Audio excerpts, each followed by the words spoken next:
क्या आपने कभी ऐसी लड़की की कहानी सुनी है जिसके बालों से मोती बरसते थे, जिसकी एक मुस्कान भूखों का पेट भर देती थी, लेकिन जिसके गले पर छुपा था एक ऐसा श्राप जो पूरे राज्य को बर्बाद कर सकता था? यह कहानी है पारो की, एक ऐसी लड़की की जिसे लोग देवी मानते थे, लेकिन जिसकी किस्मत में लिखा था नागिन बनना। और जब एक राजा ने उससे विवाह करने की ठान ली, तब शुरू हुआ रहस्यों, श्रापों और जिन्नों का ऐसा खेल जिसने कई जिंदगियां बदल दी। तो चलिए शुरू करते हैं पारो की अद्भुत कहानी। बहुत पुरानी बात है। हाड़ौती की पथरीली पहाड़ियों और सूखी नदियों के बीच एक छोटा सा गांव था, बिलनिया। वहां एक बूढ़ा साहूकार रहता था। नाम था कन्हैया लाल। बुरे समय की मार ने उसे अपनी उम्र से पहले ही बूढ़ा और कमजोर कर दिया था। कभी वह दूर दूर तक मशहूर धनवान था। ऊंटों के काफिले, अनाज की कोठारियां, बैलों से भरे खलिहान, पर डकैतों के धावे और गलत सौदों ने उसका सब कुछ छीन लिया। अब हाल यह था कि वह दूसरों के खेतों में मजदूरी करके परिवार का पेट भरता था। कन्हैयालाल के 4 बच्चे थे, 3 बेटियां और 1 बेटा। बेटा सबसे बड़ा था, रतन। बचपन से ही समझदार, सीधा सादा, पर दिल का बड़ा। घर की हालत दिन ब दिन गिरती जा रही थी। उसी बीच खबर आई कि कन्हैयालाल की पत्नी गंगा के गर्भ में एक और बच्चा है। गंगा ने एक रात आंसू पोंछते हुए धीरे से कहा, देखो जी, 5 मुंह पहले से है, छठा आने वाला है। घर में बच्चे के लिए कुछ भी नहीं बचा। कन्हैयालाल ने भारी सांस लेकर ऊपर टूटी छत की ओर देखा। जो होगा देखा जाएगा गंगा, रोटी तो ऊपर वाला भी भेज ही देता है। रतन यह सब चुपचाप सुनता रहता। वह दिन भर गांव के बनिए के यहाँ हिसाब किताब लिखता, रात को घर आकर सबको हंसाने की कोशिश करता, पर अंदर ही अंदर उसे लगता, मैं कुछ बड़ा नहीं कर पाया तो ये सब ऐसे ही तिल तिल जलते रहेंगे। एक शाम उसने चुपचाप निर्णय ले लिया। उसने माँ बाप और बहनों के पैर छुए और बोला, बाबा, मैं बूंदी के किले में जाऊंगा। सुना है वहां राजा वीर सिंह के महल में पढ़ा लिखा नौजवान रखवाली और लेखा दोनों के काम में रख लिया जाता है। अगर नसीब में कुछ होगा तो शायद हमारे भी दिन फिर जाएं। गंगा रो पड़ी, बेटा, पराई धरती, पराए लोग। रतन मुस्कुराया, अम्मा, जब तक मैं लौट कर नहीं आऊं, आप मुझे मरा हुआ मत मानना। आपका रत्न पत्थर पर भी लकीर खींच देगा, बस आशीर्वाद देना। अगली सुबह वह फटी पगड़ी, एक छोटी पोटली और बहुत सारी उम्मीद लेकर गांव से निकल पड़ा। पहाड़ियों, नालों, खेतों और पथरीली पगडंडियों को पार करता हुआ आखिर कई दिन बाद वह बूंदी के किले तक पहुंचा। राजमहल में उसे सचमुच काम मिल गया। शुरू शुरू में अस्तबल की देखभाल और थोड़ी बहुत लिखत पढ़त, फिर धीरे धीरे वह सैनिक भी बना दिया गया। उधर गांव में दिन रात की चिंता के बाद वह दिन भी आया जब गंगा को प्रसव पीड़ा शुरू हुई। घर में कुछ भी बेचने लायक नहीं बचा था। बस एक ही चीज बची थी, उनके पुरखों की निशानी, पीतल की भारी भरकम थाली जिस पर बेल बूटे उकेरे हुए थे। गंगा ने कहा, इसे बेच देते हैं, बच्ची हो या बच्चा, उसके लिए कुछ जरूरी चीजें तो ले आए। कन्हैयालाल का दिल सूख गया, पर मजबूरी के आगे झुकना पड़ा।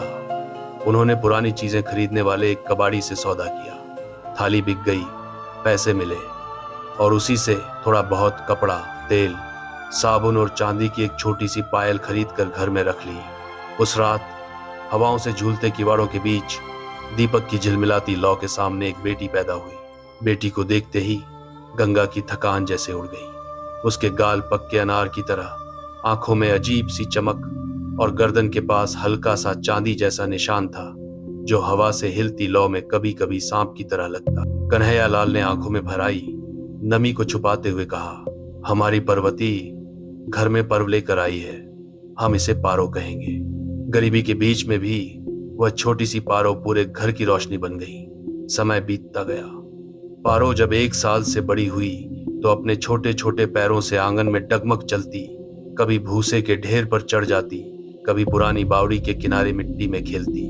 एक दिन गंगा चूल्हे पर रोटियां सेंक रही थी कि अंदर से पारो की आवाज आई, ए अम्मा, देखो देखो, चमक। गंगा घबरा कर अंदर भागी। देखा, पारो भूसे के ढेर के पास बैठी थी और उसकी मुट्ठी में कुछ चमक रहा था। गंगा ने सोचा कांच का टुकड़ा होगा, पर जब उसने खोल कर देखा तो हाथ में चांदी के पुराने सिक्के थे जिन पर किसी भूले बिसरे राज्य की मुहर बनी थी। गंगा ने चारों तरफ देखा, भूसा हटा कर देखा तो नीचे मिट्टी में हल्की सी दरार दिखी। दरार के भीतर पुरानी हांडी का मुंह झलक रहा था। उसने डरते डरते मिट्टी हटाई। अंदर पूरी हांडी सिक्कों से भरी थी। गंगा की सांसें तेज हो गईं। उसने जल्दी जल्दी हांडी को बाहर निकाला, दरार फिर से भूसे से ढक दी और चुपचाप सिक्के कपड़े में बांध कर छिपा दी। दोपहर में वह बाजार को गई। आटा, दाल, तेल, बच्चों के लिए कपड़े, गहने, यहाँ तक कि कन्हैयालाल के लिए एक नया साफा भी ले आई। उस रात बरसों बाद उनके घर में चूल्हा ऐसे धधका कि मोहल्ले में खुशबू फैल गई। शाम को सबने अच्छा खाना खाया। कन्हैयालाल ने पारो को गोद में उठाया, उसकी पीठ थपथपाई और पूछा, अरे मेरी चिरैया, ये चमकदार चीजें कहाँ से लाई? पारो ने भोलेपन से भूसे की ओर इशारा करके कहा, वो नीचे मिट्टी वाला बर्तन, चमक चमक। कन्हैयालाल ने भूसे के पास जाकर देखा। हाथ डालकर खींचा तो सचमुच मिट्टी में धंसी दूसरी पुरानी हांडी भी निकली, सिक्कों से भरी हुई। उस रात से उनका घर फिर से धीरे धीरे संभलने लगा। वे अमीर तो नहीं पर सम्मानित और सुखी हो गए। समय के साथ पारो बड़ी होती गई। उसके सौंदर्य और उसके जन्म की कहानी गांव गांव में फैल गई। एक दिन कन्हैयालाल ने गंगा से कहा, गंगा, सुना है पहाड़ियों के उस पार नागमाता की पुरानी हवेली है, जहां पर लोक कथाओं के अनुसार 3 देव स्त्रियां रहती हैं। कोई उन्हें परियां कहता है, कोई चमत्कारी बहनें। बच्चे पर उनकी छाया पड़ जाए तो किस्मत बदल जाती है। अब हमारे पास कुछ साधन है, क्यों न पारो को वहां ले चलें? जो नियति में हो वही होगा। गंगा ने कुछ सोचा, फिर सिर हिला दिया। 2 दिन की यात्रा के बाद वे पहाड़ियों के बीच एक उजड़ा हुआ किला और उसके पीछे गहरी बावड़ी तक पहुंचे, जिसे लोग नागकुंड कहते थे। उस बावड़ी के पास एक टूटी हवेली थी, जिसकी खिड़कियों से कभी कभी शाम के समय दीपक की रोशनी दिखती, जबकि अंदर कोई दिखता नहीं था।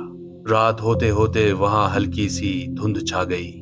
अचानक हवेली के आंगन में 3 औरतों की आकृतियां प्रकट हुईं। सबके बाल कमर तक, आंखें चमकती हुई, पर चेहरों पर न कोई हंसी न गुस्सा, बस अजीब सा सूनापन। वे तीनों कन्हैयालाल के सामने आकर खड़ी हो गई। पहली बोली, डर मत मनुष्य, हमें बुलाया नहीं जाता, हम खुद आते हैं। ये बच्ची, इसके गले पर जो चिन्ह है ये नागवंश की छाप है, पर मनुष्य के घर जन्मा भाग्य है। बताओ क्या चाहते हो? कन्हैयालाल बोला, माताजी, बस इसे साधारण जीवन मिले, भूख प्यास से बची रहे, इसके लिए दुआ दे दो। तीनों ने एक दूसरे की ओर देखा। पहली आगे बढ़ी। उसने पारो के बालों में उंगलियां फेरते हुए कहा, मैं तुझे आशीर्वाद देती हूँ। जब भी तू कंघी करेगी, तेरे बालों से मोती और चांदी जैसे कण गिरेंगे, जो तुझे और तेरे घर को कभी अभाव में नहीं रहने देंगे। दूसरी बोली, मैं तुझे वर देती हूँ कि जैसी तू आज है वैसे ही उम्र भर तेरी सुंदरता बढ़ती ही जाएगी। तू जितनी बड़ी होगी उतनी ही जगमगाती दिखाई देगी। तीसरी देवी ने आगे बढ़कर पारो के सिर पर हाथ रखा, और मैं तुझे यह शक्ति देती हूँ कि जब भी तू किसी फल का नाम मन ही मन ले, वह तेरे सामने प्रकट हो जाए। पर याद रख, यह शक्ति तू केवल भूखे के लिए या अपने परिवार के लिए उपयोग करेगी, लालच के लिए नहीं। तीनों के शब्द हवा में घुल रहे थे कि अचानक हवेली की दीवारों के पीछे से ठंडी हवा का झोंका आया। धुंध की तहों से एक चौथी आकृति उभरी, चेहरा घूंघट से ढंका, माथे पर टूटा मुकुट। यह थी शापित रानी। उसके कदमों की आहट से बावड़ी का पानी हिलने लगा। वह धीरे धीरे पास आई। उसकी आवाज में मानो पत्थर घिसटने की खराश थी। तीनों बहनों, तुम भूल गई कि यह भूमि अब भी मेरे श्राप के अधीन है। जब तक मैं इस हवेली से बंधी हूँ, यहाँ जन्म लेने वाली कोई भी विशेष बच्ची बिना छाया के नहीं रह सकती। कन्हैयालाल और गंगा के होश उड़ गए। तीसरी देवी ने भौहें तिरछी करते हुए कहा, रानी, तूने अपने लालच से अपना राज खोया, अब और कितनों को बांधोगी? रानी ठहाका मारकर हंसी, मैं बांधती नहीं, बस सच बता देती हूँ। यह बच्ची जब भी काले पानी में दोपहर के सूरज का पूरा प्रतिबिंब देखेगी, उसी क्षण नागिन बन जाएगी। उसका आधा जीवन मनुष्य, आधा सर्प होगा, और जब यह श्राप पूरा होगा तब नागकुंड के जिन्न जागेंगे। कन्हैयालाल घुटनों पर गिर पड़ा, महारानी दया करो। लेकिन उससे पहले ही वह चौथी छाया सर्द धुंध में बदल गई।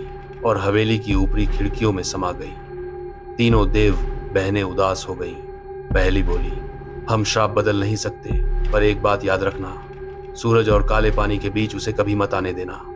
हो सके तो इसे किले की ऊंची दीवारों और छांव में रखना। इतना कहकर वे तीनों भी धुंध में विलीन हो गई। उस रात के बाद से पारो का जीवन वरदान और श्राप के बीच झूलने लगा।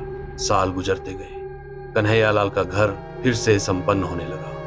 पारो जब भी कंघी करती, उसके बालों से खिलखिलाती हंसी के साथ मोती और चमकदार कण गिरते, जिन्हें गंगा चुपचाप समेट कर रख देती। किसी गरीब का बच्चा भूखा आता तो पारो मुस्कुराती, मन ही मन कहती अमरूद, और उस बच्चे के सामने टोकरी भर अमरूद आ गिरते। कभी किसी बीमार बूढ़ी औरत के लिए वह अनार मांगती, कभी किसी बरसाती दिन में खजूर। गांव वाले कहते, कन्हैयालाल की लड़की पारो खुद लक्ष्मी का रूप है। पर कोई भी उसके गले के उस हल्के नाग निशान और उस चौथी रानी के श्राप के बारे में नहीं जानता था। इस बीच रत्न बूंदी के किले में अपनी मेहनत और सच्चाई से सबका भरोसा जीत चुका था। वो अब राजा वीर सिंह के विश्वास पात्र सैनिकों में गिना जाने लगा। वह हर किसी से कहता, मैं तो एक छोटे गांव का लड़का हूं, पर मेरी बहन पारो, उसके बारे में क्या बताऊं। जैसे धूप में खिली कनेर की कली हो। हमारे घर का हाल वो जानती ही नहीं, बस सबकी मदद का बहाना ढूंढती रहती है। धीरे धीरे राज दरबार में उसकी बातें फैलने लगी। एक दिन रानी के महल में बैठी दासियों ने रतन की बातों का जिक्र रानी से करते हुए हंसी मजाक किया। महारानी, रतन तो अपनी बहन को चांद से भी ज्यादा सुंदर बता रहा था और कहता है कि जब वो कंघी करती है तो मोती बरसते हैं। ये बातें हवा के सहारे राजा वीर सिंह के कानों तक भी पहुंची। वीर सिंह अभी जवान थे, न्यायप्रिय, पर भीतर से अकेले। जब उन्होंने यह सुना तो उनके मन में कहीं यह कौतूहल उठ खड़ा हुआ, क्या सच में ऐसी भी कोई लड़की हो सकती है या ये महज एक किस्सा है। उन्होंने रतन को बुलाकर पूछा, नौजवान, क्या तू अपने पिता की गरीबी छुपाने के लिए यह कहानियां बनाता है, या सच में तेरी बहन वैसी ही है जैसा तू बताता है। रतन ने सिर झुकाकर कहा, महाराज, मैं झूठ बोलूं तो मेरे गांव की मिट्टी मुझे स्वीकार न करे। मेरी बहन साधारण है, पर उसका हृदय असाधारण है।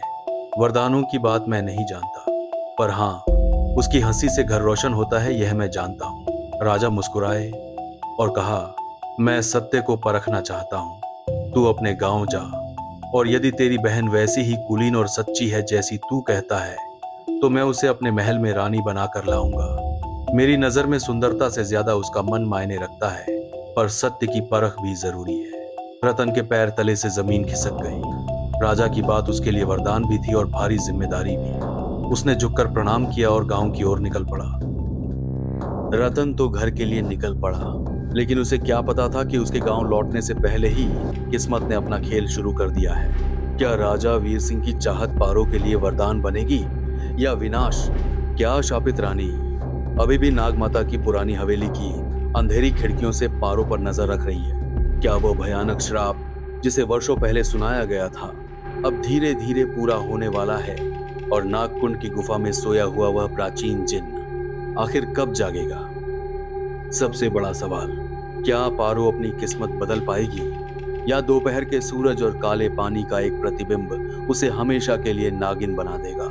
जानने के लिए देखिए कहानी का अगला भाग, नागजिन, नागमाता की पुरानी हवेली, भाग 2, जहां शुरू होगा प्रेम, श्राप, विश्वासघात और जिन्नों के जागने का असली खेल। दोस्तों, उम्मीद है ये कहानी आपको पसंद आई होगी। अगर आपको ये कहानी अच्छी लगी तो कमेंट करके जरूर बताएं। चैनल पर नए हैं तो सब्सक्राइब जरूर करें।